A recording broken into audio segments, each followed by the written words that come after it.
Hello everybody. Welcome to the DINA Disciple Webinar. I see that we've got a couple of new people here, so let me quickly go through the protocols. Everybody has their thing set on mic, so we're good there. Oops, wait a minute.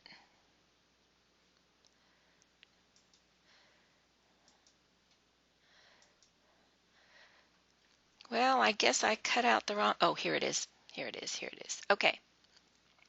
So, for those of you who are new, you can ask questions, but we ask that you wait until the end. Elena has a lot of material to make it through. You ask the question here. This is a little hand and it's got a little up arrow on it. You press that and it will show me that your hand is up. Okay, but please, again, hold your questions until the end. All right. If you're experiencing some kind of difficulty or you just want to ask a technical question, you can use the little chat box down here to send me a message, or you can use the questions right here. Okay. Oops. The questions down. I guess I don't have it on here. It's down here on your dashboard below the hand thing there. Okay, so I'm sorry. Now I'm going to turn it over to Elena so she can start her presentation.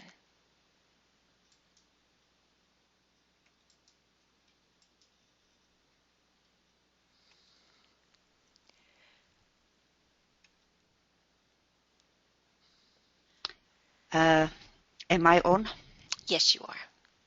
Thank you. Okay, I want to welcome everybody on today's webinar. And as usual, we will start with a short alignment, meditative alignment of the group field. So, would you please make yourself comfortable?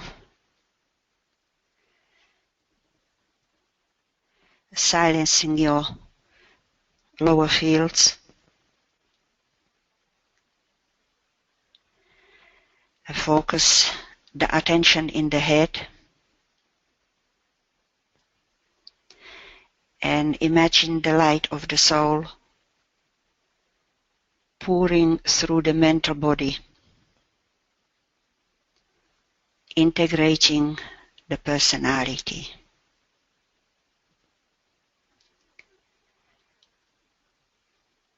And as we go through the three lower bodies, we sound Om after each,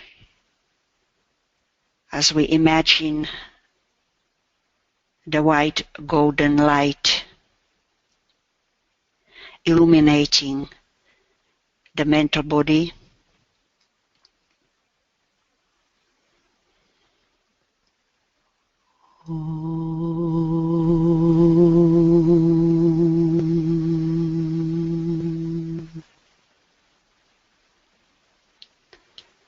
Purifying the astral body.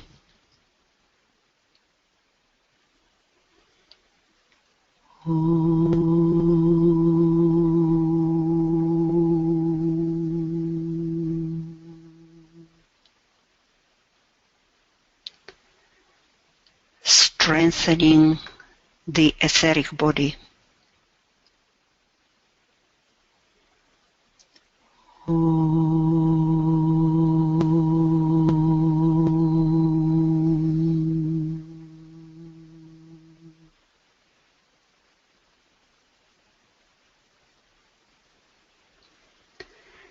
Now visualize the threefold personality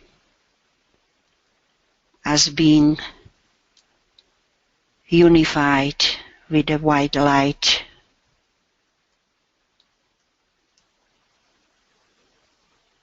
Personality soul fusion. See the lower triangle representing the personality with the mental body at the apex of the triangle. and the physical and astral bodies at the base. The apex of the triangle is pointing upwards.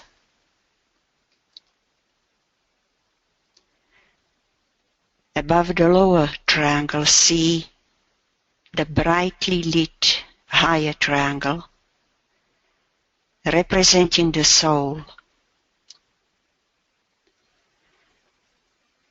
with its apex pointing downwards. See these two triangles facing each other. And by an act of the will, see these two triangles merging together and forming a six-pointed star. See this six-pointed star as a shining sun, representing the soul-infused personality, and sound the silent Om to confirm this fusion.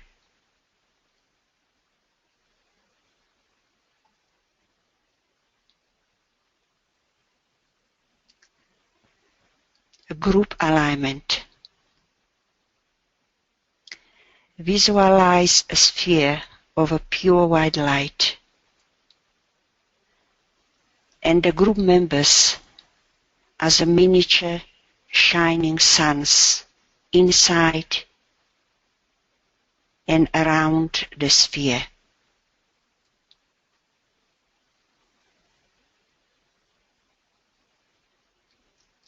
See a sphere of light linking the heart centers of all the group members.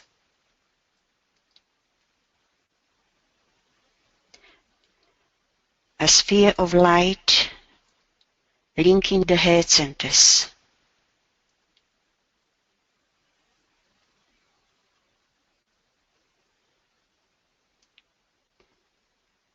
And a sphere of light linking the ajna centers of all the group members.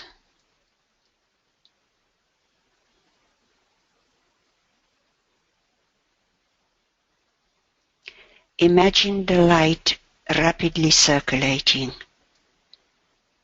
through these three spheres and aligning the three group centers: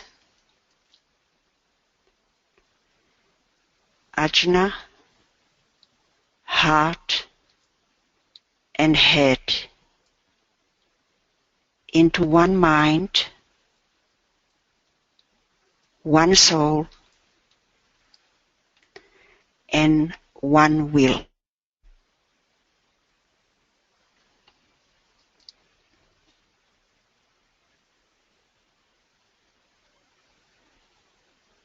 To confirm the group alignment, we sound the Om as a group.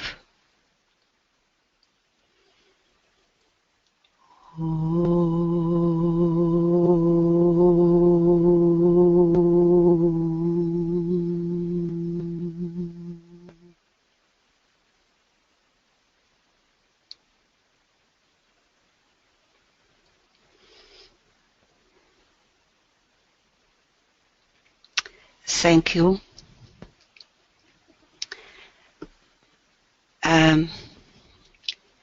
We will continue today with a discussion of the Polaris and the 2 pointers in relation to the C.D.P. astrological chart, which we started in the last webinar. And I am putting on your screen this triangle of Polaris, Merak, and Dubhe, with the major keywords. And I am for a moment going to leave this on your screen. Now, this is going to be maybe a little bit demanding for those who are not very much into astrology. So it would need a little bit more concentration here to follow all this. Okay? And those of you who are the first time participating, unfortunately, you would have to go back to the past webinars to follow this in the right sequence to understand, what is being discussed. We know that Polaris and the fifth ray star Dubhe are connected to the sign Leo, which is the fifth sign transmitting the fifth ray. Leo is the sign where the consciousness of individuality is developed. And from the perspective of the constellational level, it is the will to achievement which is essentially the spirit of self-determination. And in relation to the level of consciousness of this disciple, C.D.P, it would be first the determination of the personality as the self-conscious individual, and then the determination of the soul as the group conscious disciple, which brings forward the Polaris relation to the sign of Aquarius, which is also transmitting the fifth ray. Okay? We see that the Leo Aquarius energies, I'm going to now put first this chart very briefly, where I just would like to show you that here is the Polaris in the 12th house in Gemini. You see it in this box, okay, 26 degree in Gemini. Here we have Dubhe, 13 degree Leo, and then we have Merak in Leo at 17 degree 41. And I am going to take this away and bring this chart.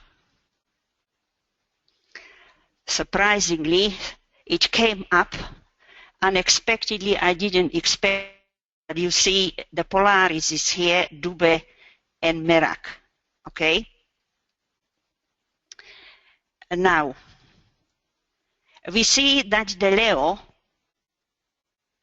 Aquarius energies condition the 9 houses which are related to the lower and higher mind through the Sagittarian decanate of Leo and Gemini decanate of Aquarius,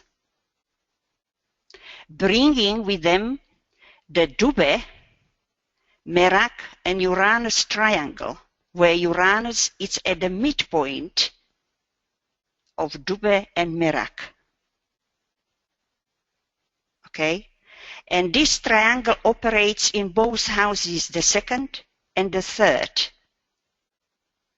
Okay? Because it's within an orb of these two houses.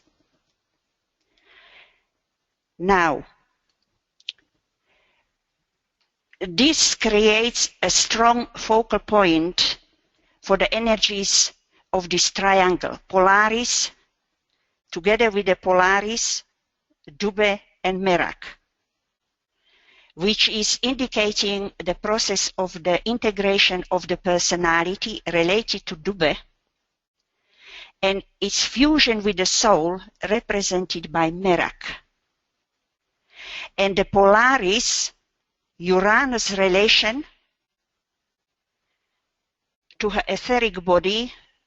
For those of you who follow these webinars, we have discussed her etheric body, which is loosely coordinated with her dense physical and rather devitalized. And it is also related here, the Polaris-Uranus relation to the first cosmic ether, the Buddhic plane, through her astral Buddhic connection. Okay? This further brings into the focus the 239 houses, 239 houses. Okay? From the perspective not only of the mental energies, 39, but also the etheric energies represented particularly through the Gemini, where the Polaris is, Aquarius in relation to the Aquarian point there, and Uranus, okay, which are particularly related to the etheric field. Now, the fifth ray Dubhe represents the will to act upon the mental plane, where human perfection is consciously carried forward. C.D.P. always truly lived on the mental plane, where she even built her garden, thus utilizing her fifth ray mind. We have the rays here conditioning her 5 levels, okay? And she had a gift of mind full of knowledge, intelligence, and wisdom. The fifth ray Dubhe represents the personality, and its placement in the Sagittarian decade of Leo brings it into relation with her sixth ray personality here.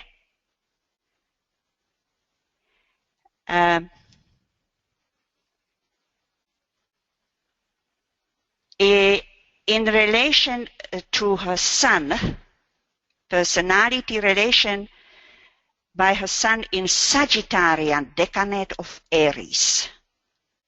So you see, we are linking the Sagittarian decade of Uranus and Dubhe and Merak with that, particularly the Dubhe with the personality of the sun, relationship in Sagittarian decade of Aries.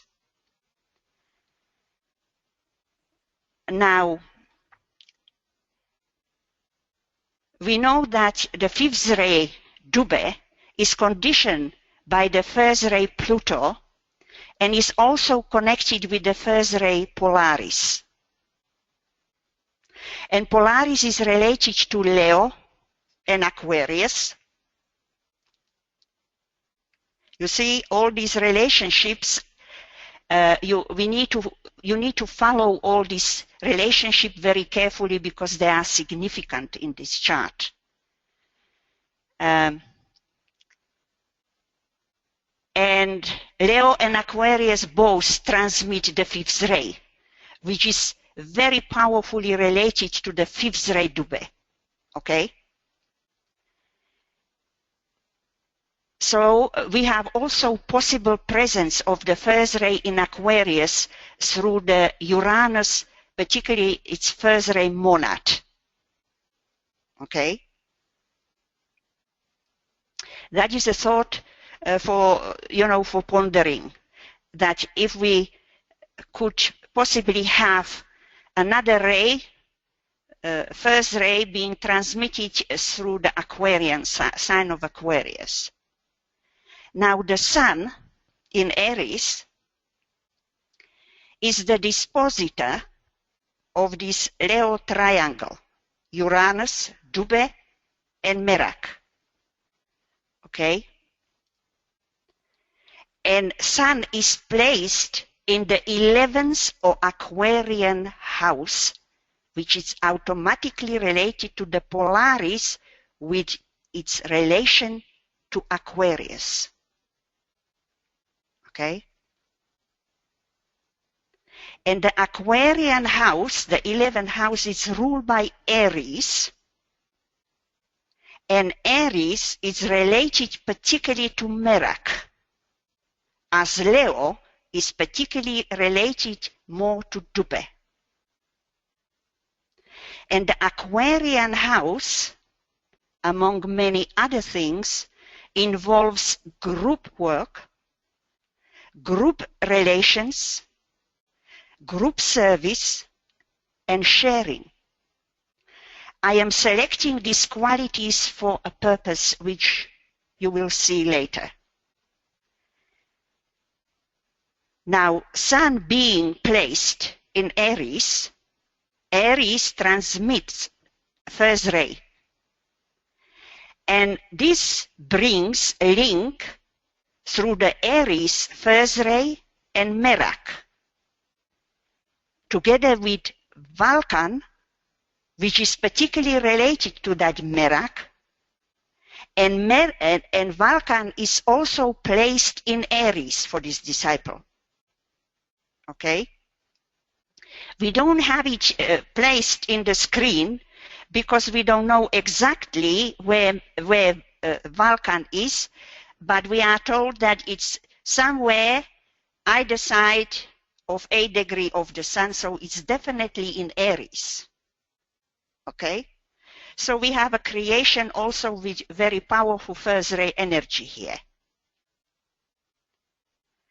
And this involvement of both the Dubhe, Merak, Pluto, which is related to the Dubhe, and Vulcan, which is more related to Merak, with the Sun representing the personality, which we are focusing on at the moment, and the process of the fusion of that personality with the soul represented by the Merak. Okay? Remember that we are focusing on the interpretation purely from the perspective of this triangle Dubhe, Merak, and Polaris. Now, Aries initiates the impulse to return to the originating source.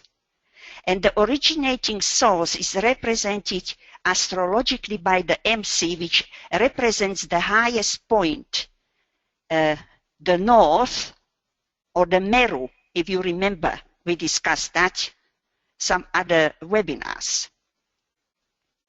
But also, this point is connected to Polaris and to Merak also, as the highest energies for this disciple is the soul, towards which she needs to return and stabilize herself in that energy. And the Merak, representing the soul, we are told is the major star of direction, because through it, in this world cycle, flows the will to unity and to bring synthesis. Okay? Depending where we are in level of consciousness and a stage of the path, this point can represent the monad, the Shambhala, the triad, but for this disciple, it represents in that life the soul. Now, it also represents for her the force which brings also the integration of the personality because as we know, she came with a very poorly integrated personality into that incarnation. And also it is the force which brings the advancement or fusion of the personality and soul, which is being her goal symbolized by that mid-heaven. And the Polaris and Merak energies. Now Dubhe, representing the personality, you see the 13 degree, Leo? We don't have this degree showing here, but the midheaven is also at the 13 degree. Okay? So there is a close 150 degree aspect between that Dubhe and that MC. Okay? And points the way to the personality reunion with the soul, or right spiritual direction to her second-ray soul, and thus for her the north is represented also by the Merak, which is related to the soul, okay, as the highest directing influence. Because these energies are working together, you see, and they are working through a process of integration and fusion. Now, the MC is, you see, is ruled by Pisces, okay, which transmits the second and sixth rays and is ruled by the sixth ray Neptune here, which is the esoteric or soul ruler of her Cancer ascendant. And by Jupiter, Pisces is ruled also by Jupiter, which is her second ray soul planet. A very important relationship. And Neptune and Jupiter also make a 150 degree aspect called the quincunx. And this brings the soul purpose through that Neptune ascendant connection and right spiritual direction to the soul, indicated also by the Polaris and the Merak as the highest energies represented by the MC or the North. As the highest point into direct relationship, bringing all this confirmed by the placement of the Neptune and Pluto, which are the rulers of Pisces. Neptune is the ruler of Pisces, special ruler, and Pluto is the esoteric or soul ruler of Pisces, also the hierarchical ruler, but we are eliminating that for this disciple. Because her focal point is the soul, not the monad. And we have a relationship to that Polaris placement in the 12th or Piscean house. That's why the powerful confirmed relationship of Polaris directing influence of the MC Pisces or the North. Now, the placement of Polaris in that 12th house, strengthening this link, and we have discussed the T-square which Polaris makes with the nodal axis across the 10 and 4th houses, which I am not going to go into it because there is no time for him to repeat it here. I am only bringing it as an additional confirmational relationship of that Polaris to the 10th house and the mid-heaven. And C.D.P was under constant threat of old, destructive thought forms of fear and worry, with strong karmic emotional link to the past lives through the Saturn in Pisces energy, okay, and through the 12th house energies. She was not using the power of her soul, which could love subjectively. Subjective house is the 12th house, and cut or destroy on the outer plane the emotional chains and set the people she loved free through the utilization of the Pluto destructive will as the esoteric ruler of Pisces. Now, we see all this relationship very powerfully emerging here. MC Polaris, a Polaris connected to the Dube and Merak, from the perspective both the personality and the soul. So all these are involved directly also with that highest point represented by the MC.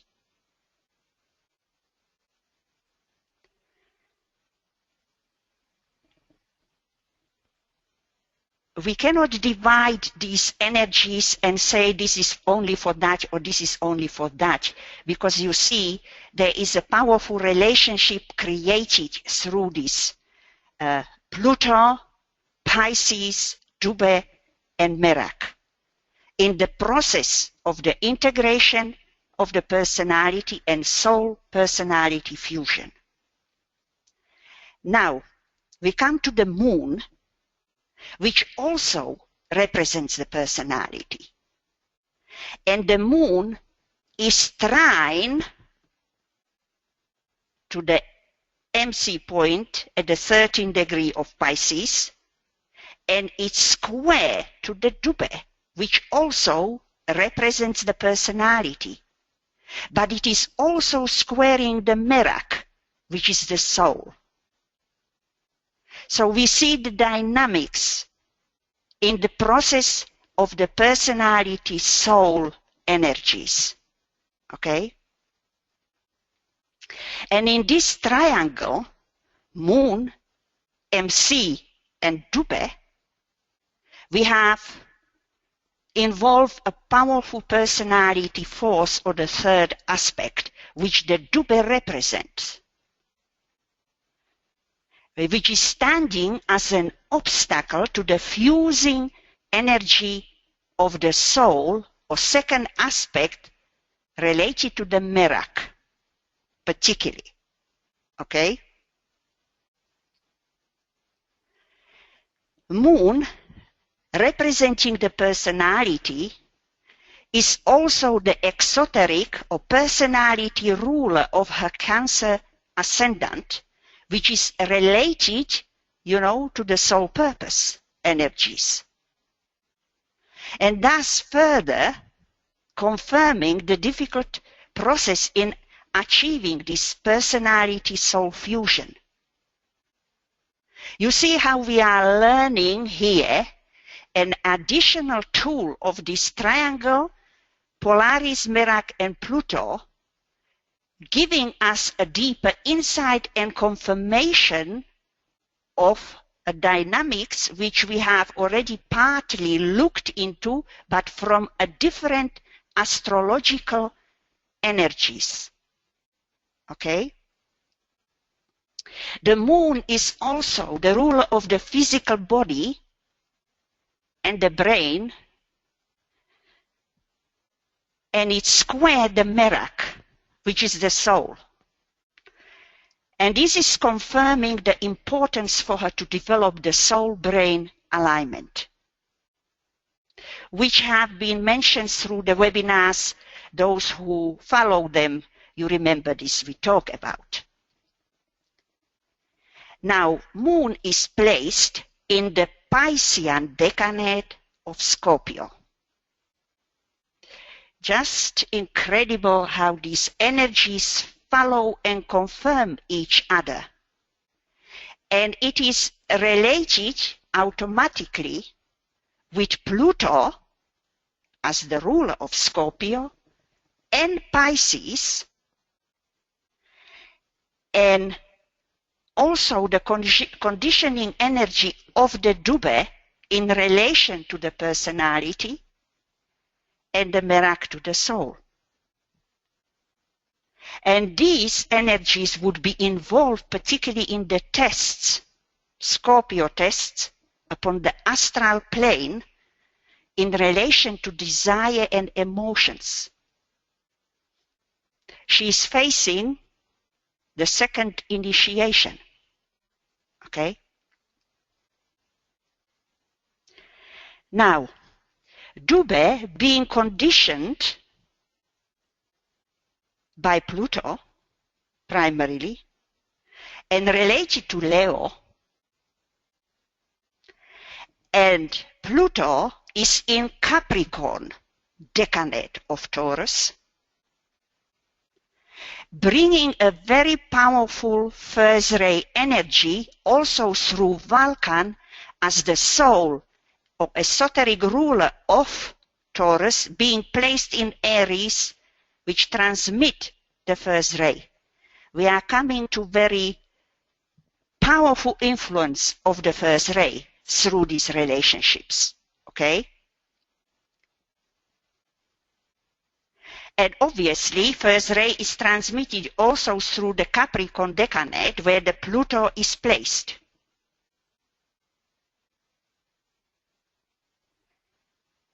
Now, we have both Pluto and Vulcan first ray energies conditioning Dubhe now, which is placed in the second house or the Taurian house, automatically related to the powerful Taurian energies here, where the Neptune, the most important planet for her, is also in Taurus, and that Pluto is in Taurus.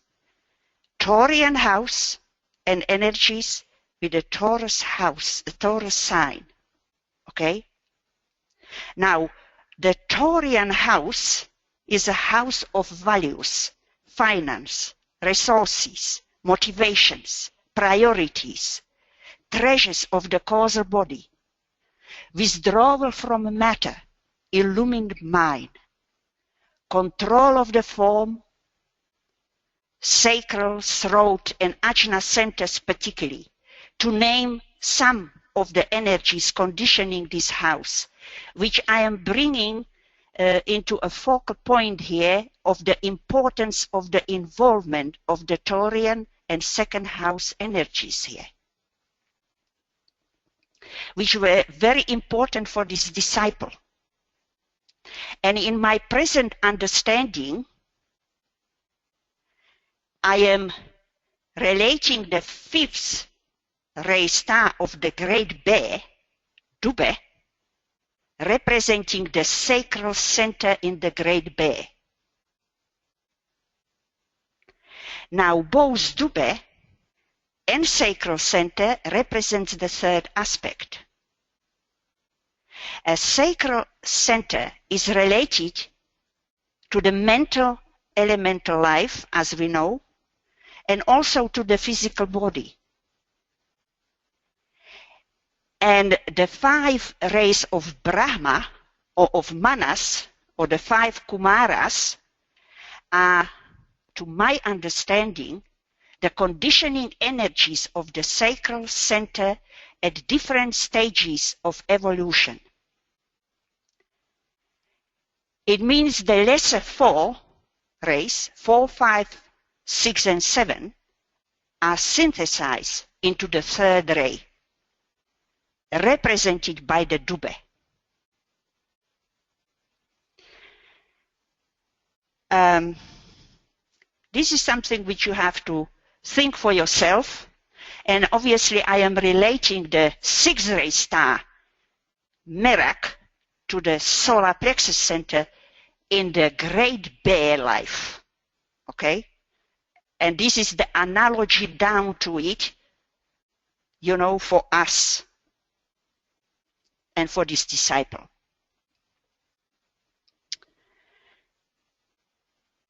But it fits to me for this disciple when I'm looking at the chart.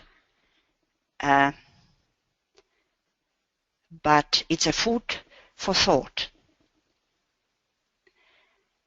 Now, Mars and Pluto conjunction here in Taurus, they are the rulers of Scorpio. Okay? And this conjunction in Taurus indicates both the sacral center, but from different level could also indicate the solar plexus. Okay? Because Pluto is related to the mental and astral energy, and Mars is related to the astral plane. It's a powerful focal point here of energies, this conjunction. And obviously it leads us to that moon in Scorpio, and Scorpio, Taurus, polarity brings the focus on the sacral center. Okay? And we know that the moon is making a square to that Dubhe in the Taurian house, 2nd house.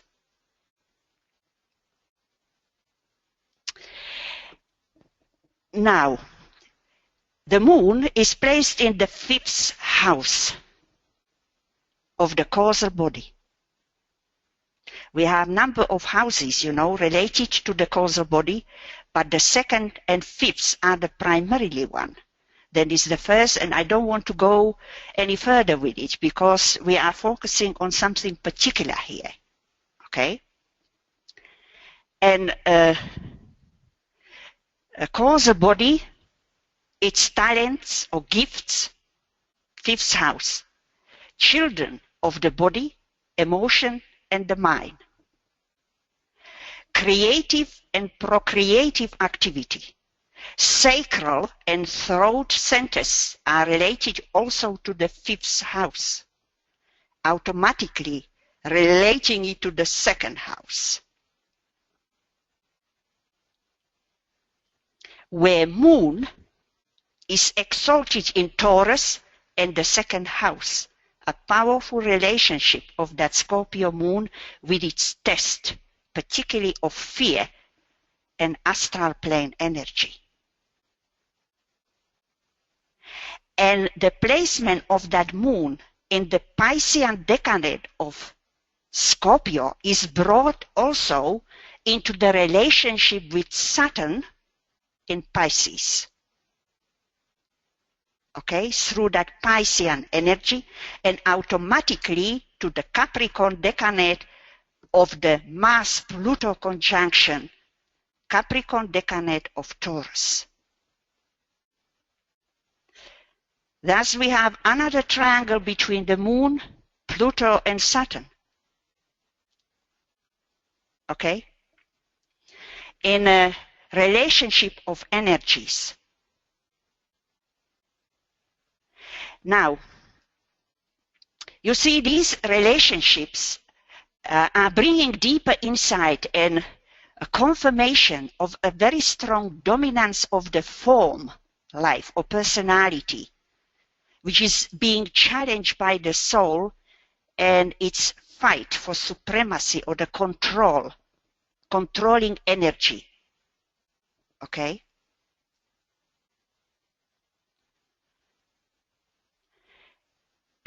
So if you have followed this relationship carefully, you see how incredibly they are confirming energetically through the signs, houses, chakras, planets in relation to this triangle, Polaris, Dubhe, and Merak, and which this triangle really, at least for myself, through that Dubhe, is bringing attention to that sacral center, which is also, by the way, represented also by the Venus-Mars conjunction there. But I don't want to divert there. And its added importance to already powerful focal point which we discussed, the 11 and 5th houses polarity. In a previous webinars, we talked about this, okay? But from a different perspective and level of interpretation. This is just another confirmation here, okay? Now, you see, we will utilize this new information through the rest of the instructions. Because don't forget, we are only on the second instruction, and there are still 11 instructions to come. Okay? But we can utilize some of this information in one of the statements in these second instructions, which we are really discussing through the past few webinars. I am putting on your screen this reference from this second instruction in DINA 1, page 506.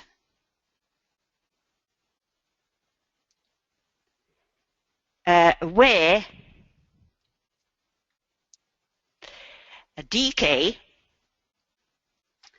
is telling us, you know, she was asking him what was her gift to the group.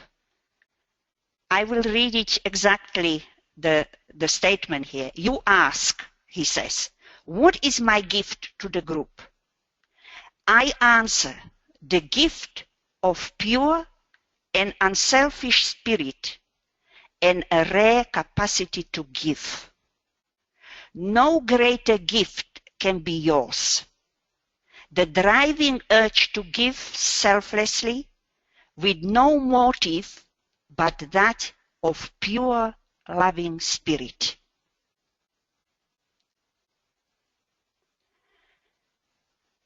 Now,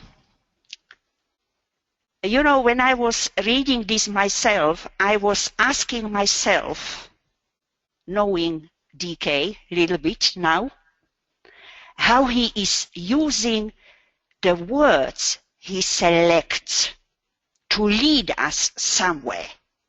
Okay? And it occurred to me, did she really use exactly the word gift when she asked him this question?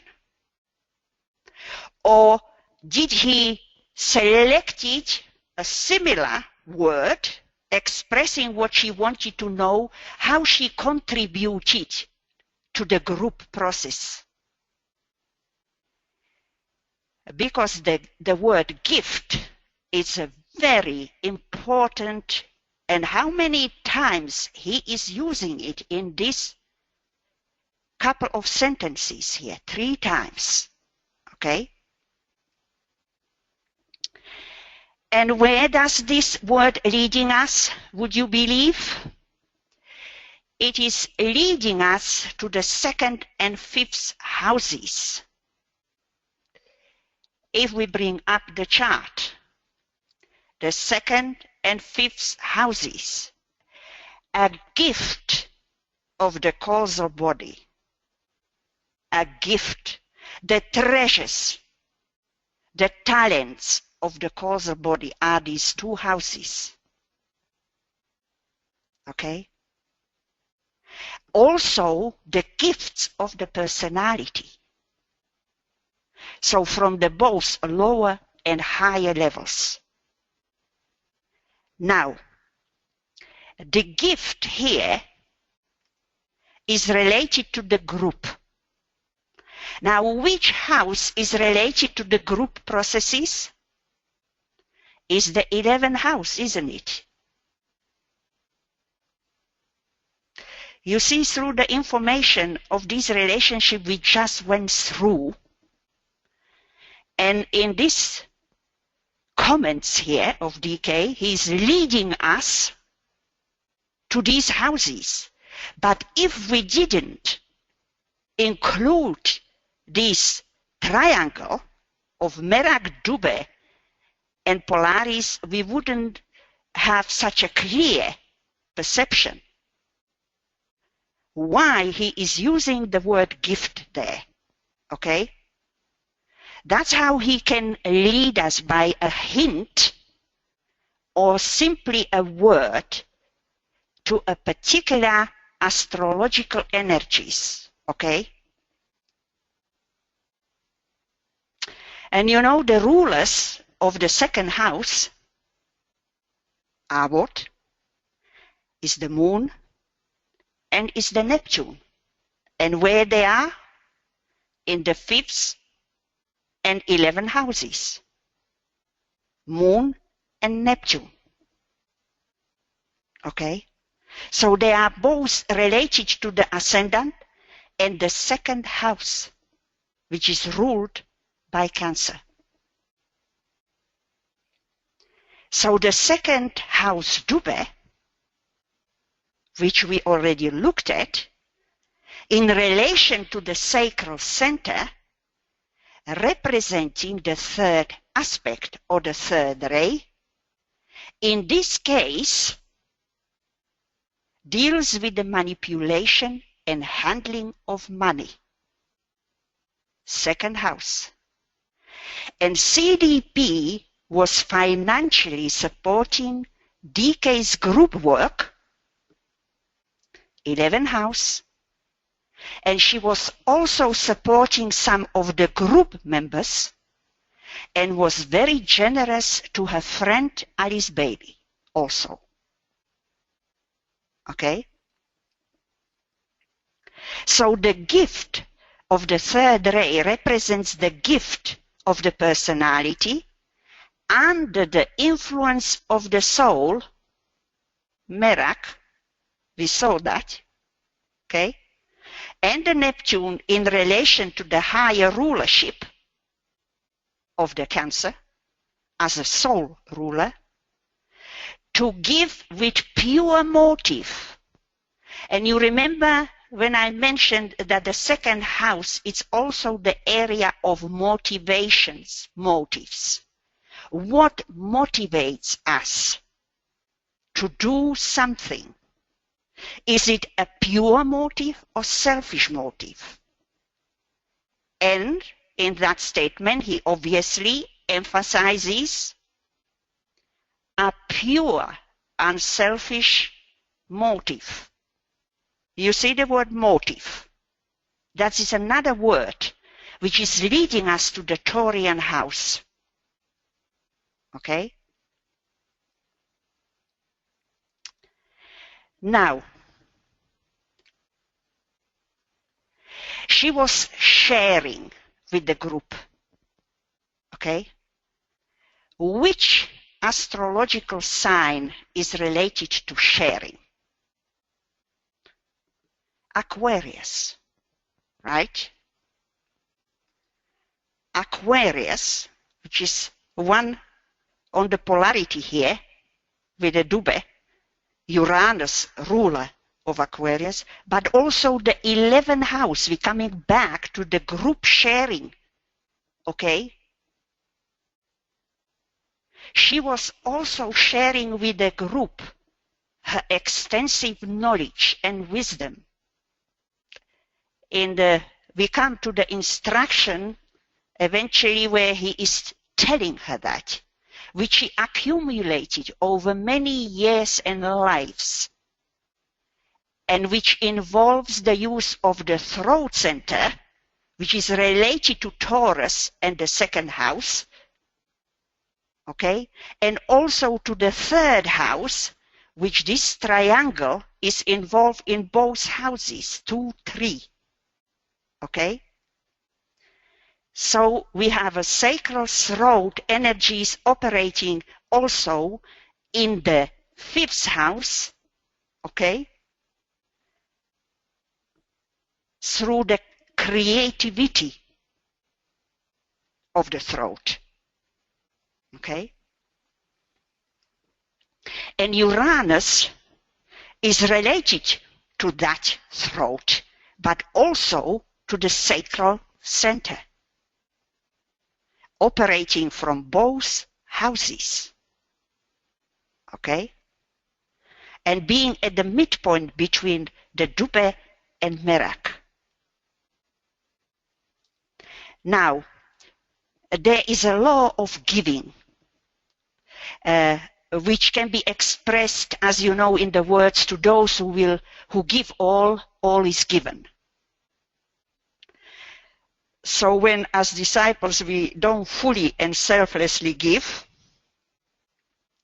we limit our effectiveness, and we automatically shut the door of the supply,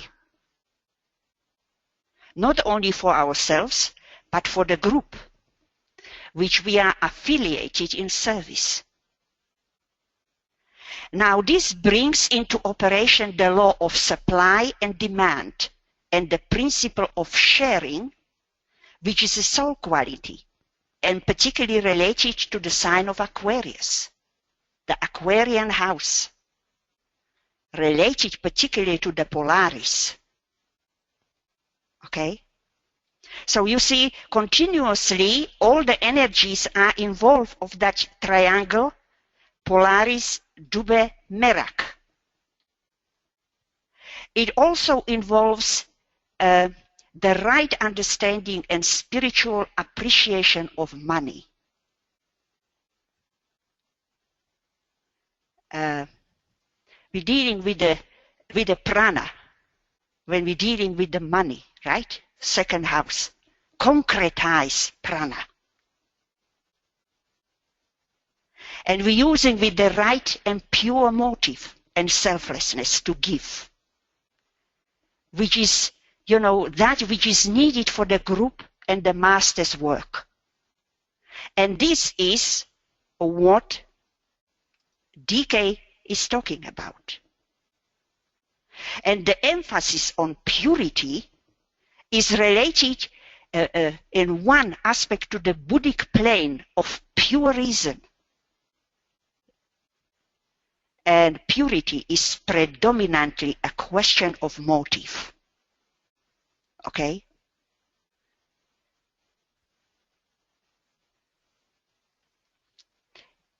Now, for the disciple upon the reversed wheel, it is the fire which burns away all the impurities. And for C.D.P, the purity of the spirit, pure unselfish spirit, pure loving spirit, he is mentioning here. Now, where astrologically we can see this purity? We see it in one very powerful aspect between the sun in Aries,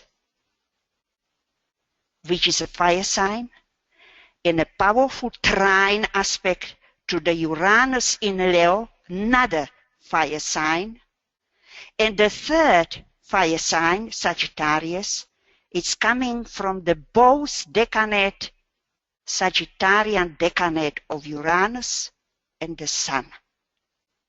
So we have the three signs of fire, Aries, Leo, and Sagittarius, coming together through this one but powerful trine aspect.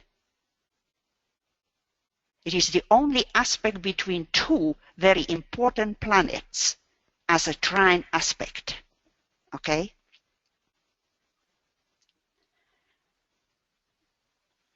this brings out a deeper meaning behind the conditioning energies as we see through this Dubhe-Merak-Uranus triangle in that Sagittarian decanate of Leo, supported by the first ray, which is usually related to spirit, right?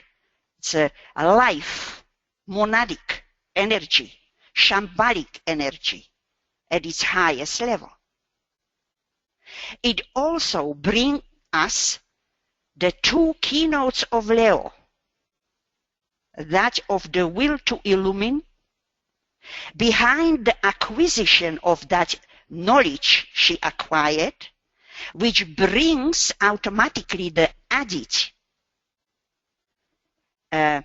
influence of Taurus, which is the illuminating energy and the accumulating energy of the knowledge.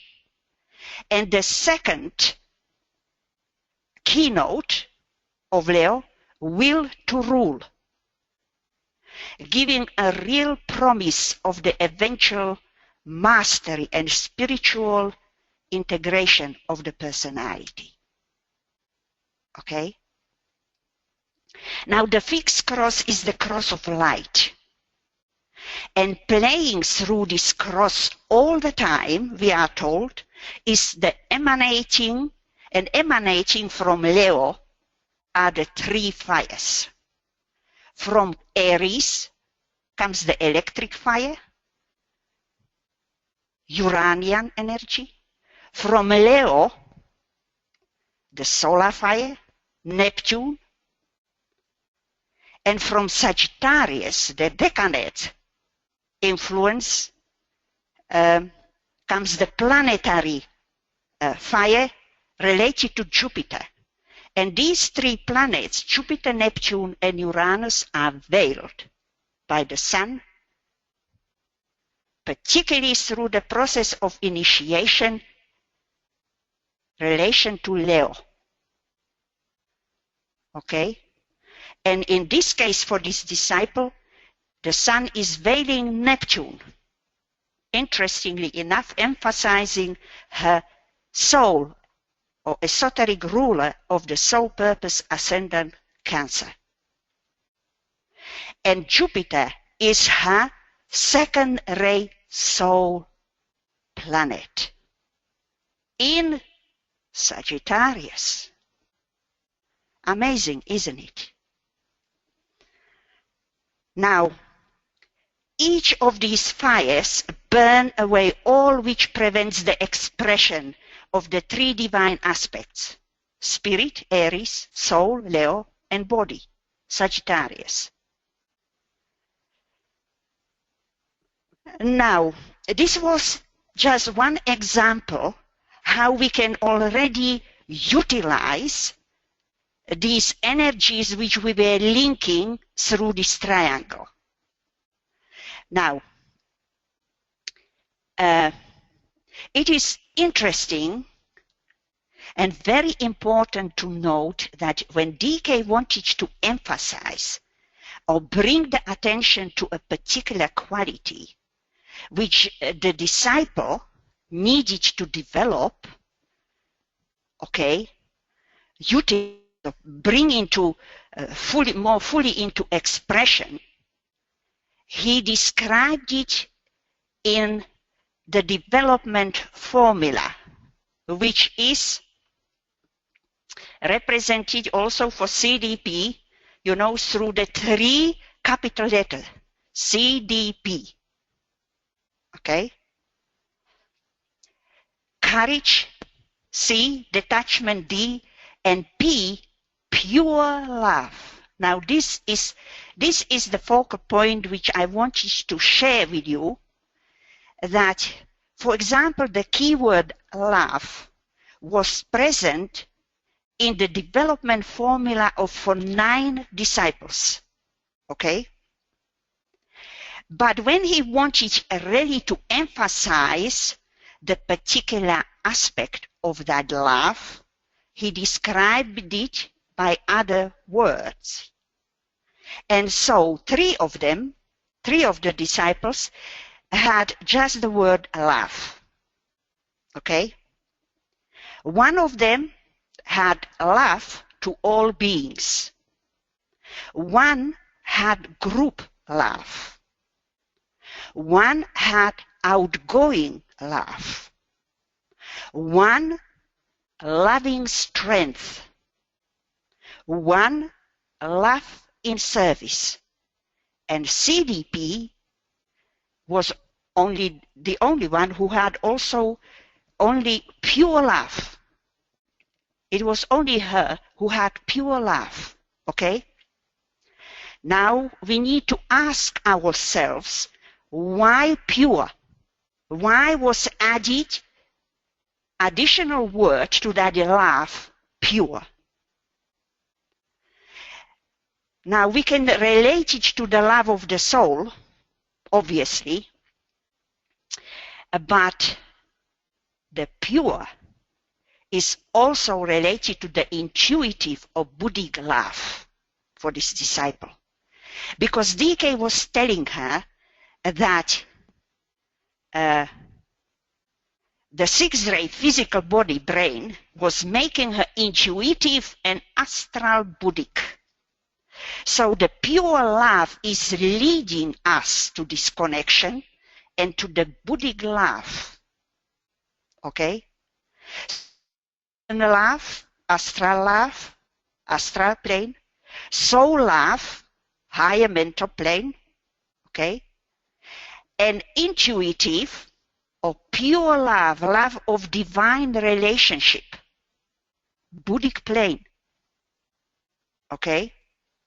So you see how DK never uses any word without a very good reason and how and where he is leading us with that word. Now, on the Buddhic plane, which is a plane of rational unity, we have a pure reason and pure love, both indicating underlying relation to the heart center. Okay? And we have already looked at the heart in relation to, to some, to the pituitary body and so on.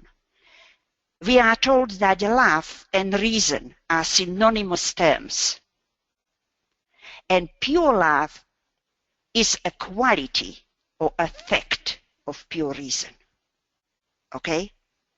So you see, this is another way how we arriving to some new understanding of the energetic levels of this disciple. Intuition, obviously, is the power of the pure reason as an expression of the Buddhic or Christ principle, and the principle of the true Aquarian group, which we're dealing with the Aquarian house and her sharing there. Okay? There is a link to that house and to the Aquarian energy bringing the Polaris influence. Okay? As the highest point in relation to the Buddhi for her eventually. Okay? And the Christ, as we know, is also spoken of as Neptune. Not a very important planet, yes? The most important astrologically for her in relation to the soul purpose. And there is a strong relation to the sixth ray. She has powerful sixth ray, conditioning 3 levels: personality, astral, and physical bodies. Okay? Sixth ray of devotion, idealism, house of idealism and ideals. It's the 11th house. Okay? Which is bringing that very powerful sixth ray energy with it also. And where is that Neptune? In that house. It's the Buddhic livingness in relation to the Aquarian energy of waters of life. Okay? Now, I will come to the final point which I would like to end this webinar with. When DK is giving her a mantra, which is ending the second instruction, but there is one very important topic which would be left for the next webinar, because it is the building of her garden, which is starting the process of her building of that garden in this second instruction. But it is such a major topic that I am leaving it out. Obviously, I don't want to split it. So I will bring this mantra, okay, which is on your screen. And when he was giving her this mantra, which is in DINA 1, page 506, he is saying to her, "For you, I have these words, which are your own to use." Prior giving her this mantra. Now, this is telling us that it was only for her own personal use, not for the whole group. Because many times he has given mantra for the whole group. And that's why he's giving her this information that this is only for her own use, not for the group. Okay? And when we read the mantra, which we're going to read, it says, "Let the pure light of reason and understanding dispel the fogs in which I long have walked. Let the mists disappear, and let the clouds of care disperse within the radiant light of the sun, which shines ever in the fog. The sun is found within my mind. Within that sun I stand." Now, obviously, I'm going to share my own understanding of these key words here in this mantra, because we see the emphasis here not only on her astral polarization, but also on her astral Buddhic connection. Okay? And if we're going to go now points by points, let the pure light of reason. Pure reason is a Buddhic energy, isn't it? And understanding, it is the loving understanding which emanates from the Buddhic plane and represents the second-ray quality of her soul. Dispel the fogs, astral glamours, in which I long have walked. She walked in these glamours of the sixth ray for the past 3 incarnations. Okay? This was her 4th one.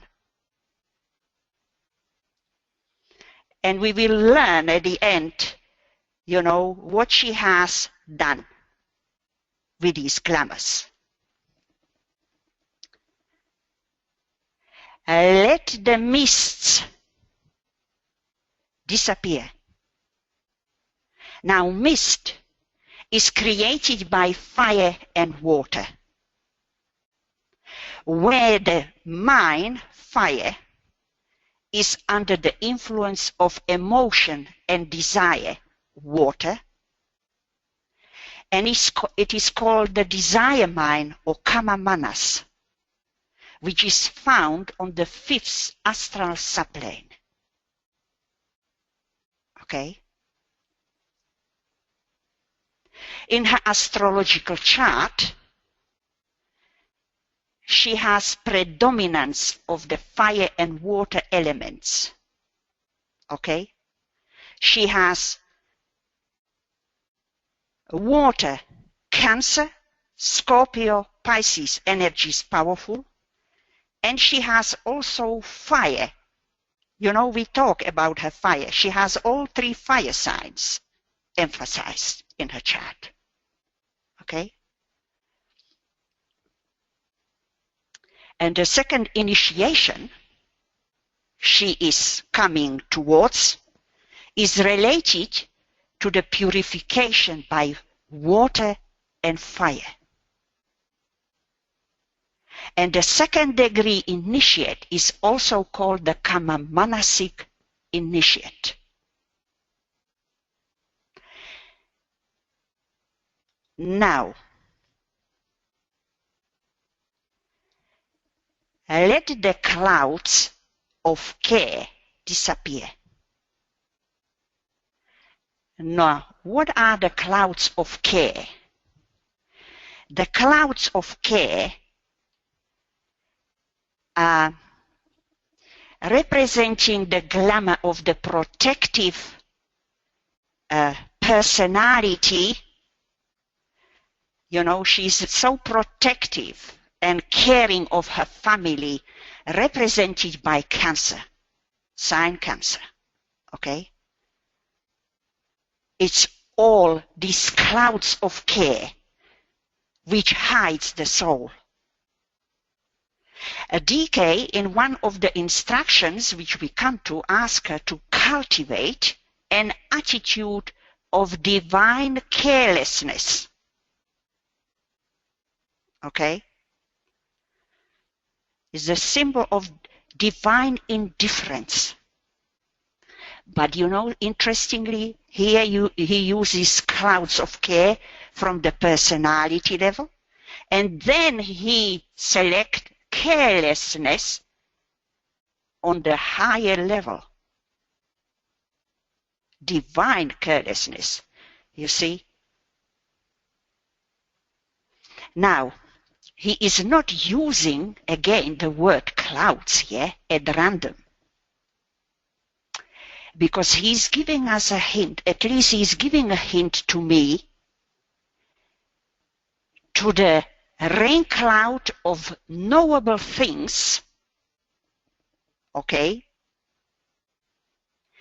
in process of perception, as Patanjali calls it, and which hovers, this rain cloud of knowable things, upon the Buddhic plane, awaiting precipitation.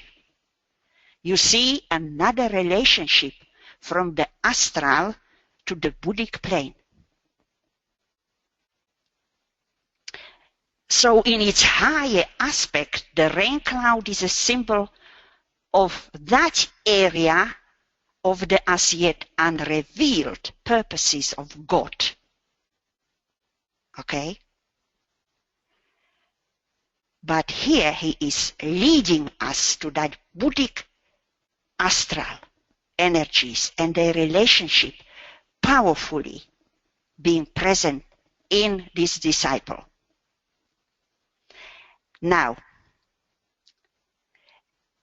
following, clouds of care disperse within the radiant light of the sun.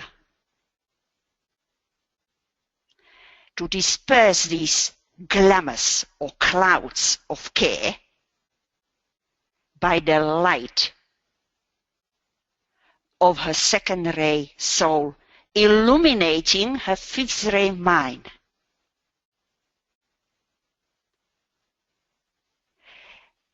To be the soul and to identify with that soul, whichever shine in the fog, okay, in the glamours, which the clouds of care are veiling.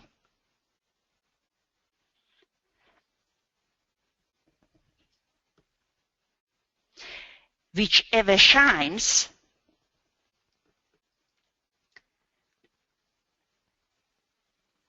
on that astral plane, or should shine, okay? That sun is found within my mind.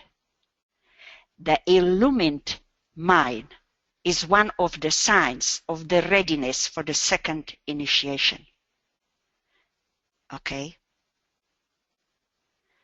The soul light illuminating the mind. Within that sun, I stand.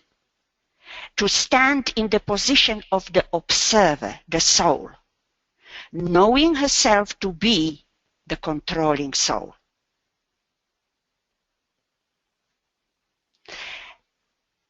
Now, I will end it here, and for the next webinar, which I need to inform you will be only in June 2016, due to my travel commitments and other things. Okay? Where we start looking through the last point of the second instruction, and that is the building of her garden. And now I open the floor for any comments or any questions, or if they are not, that is also fine. It is a lot to digest in here. Thank you for your attention. Okay, Elena, I'm looking and I don't see any hands so far or any comments. Everybody is just awed. Don't say that. Okay, well, then I know I am, so. Oh, here we go. Please go ahead, Eva. Hi, Elena, it's Eva. Hi, I just want to thank you for I just want to thank you for this webinar. I love the way you tie together everything that you've been working with us on for the last few webinars. It just came together, and I really appreciated that, so thank you. Thank you, Eva.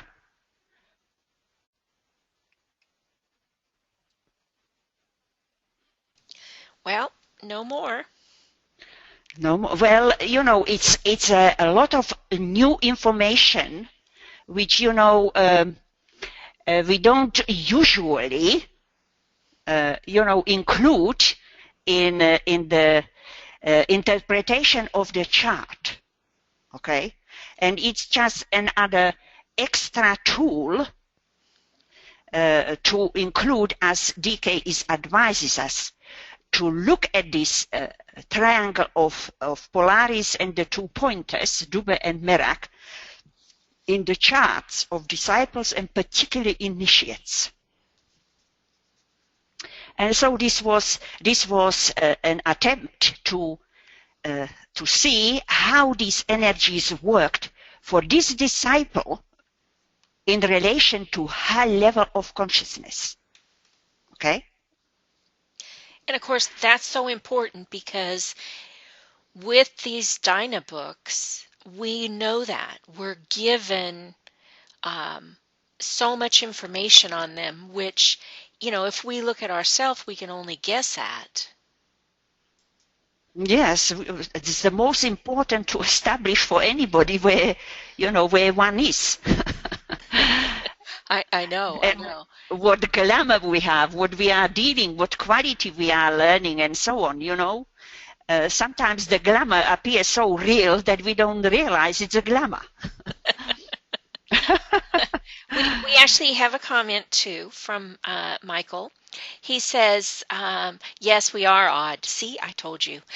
It is amazing how the signs, planets, and aspects all come together. Yes, isn't it? It really is, Yes. and to be able to pinpoint them at the specific times and to the specific things that DK tells us about these people in their letters, it's just fascinating. Yeah, and that's why I keep emphasizing, we need to learn how to read DK, you know. Every word, by every sentence is leading us to a particular levels, okay? And giving us a hint. But we need to recognize it, see it, And this is, we are learning. We are all learning. We are all students. So it is good to have, this sort of exercise for a disciple, and the instruction coming from the master, isn't it? Yes, So it's very, very we can, illuminating. yes, we can apply it then to our own processes, basically, and it encourages us to really, to look at the study of the race, of the astrology, very important tools, because, the race of psychology, and that's how we knowing ourselves, first of all. So it is a process, basically, a process. Yes, and you do a very good job of showing us how to read DK deeper. So thank you. Thank you. Well, yes, well, one of my motive is, to give, my own understanding how to, utilize these informations, these words, these hints, look into, that's why we're going, so slowly. How many webinars we are now, BL? 15? Yeah, this was 15. And we haven't even finished the second instruction, because I like to go deeper into more detailed, deeper understanding, from the first time I dealt with this disciple many years back. So. And I would also like to say, I know you did several of them many years ago, but for those of you students who haven't seen it yet, if you go to Makara.us, www.makara, makara.us, Michael and Elena both have done profiles on a number of the DINA disciples, and they're very thorough. They're not as deep as you're going into these webinars, but it was very fascinating for me to read the profiles that you have on the various disciples there. So I encourage everyone to look at those. Thank you, BL. So, would you like, BL, to add anything about, I mentioned that the next webinar and so on, for the people, just the general information, okay? Which it would be put on the external website. External website, yes, right. That people know what is. And I wish Merry Christmas to everybody at this occasion. Okay, well, I still see no more comments or hands raised, so thank you very much, Elena. Thank you, thank you for everybody's, participation, and really, I find it as a support when people come, and for me, it's also a helping energy. So I welcome, that's why I welcome any comments, because, each of us see things from our own perception and understanding, and we're learning from each other. We are all students. So anyway, this is, as I say, this is a lot to digest, you know. So anyway.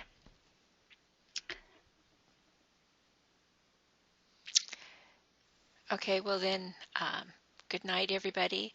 Happy holidays, everybody. And we'll see you when we see you next. Yes. Thank you again. Okay, I'm ending the webinar now, okay? Yes.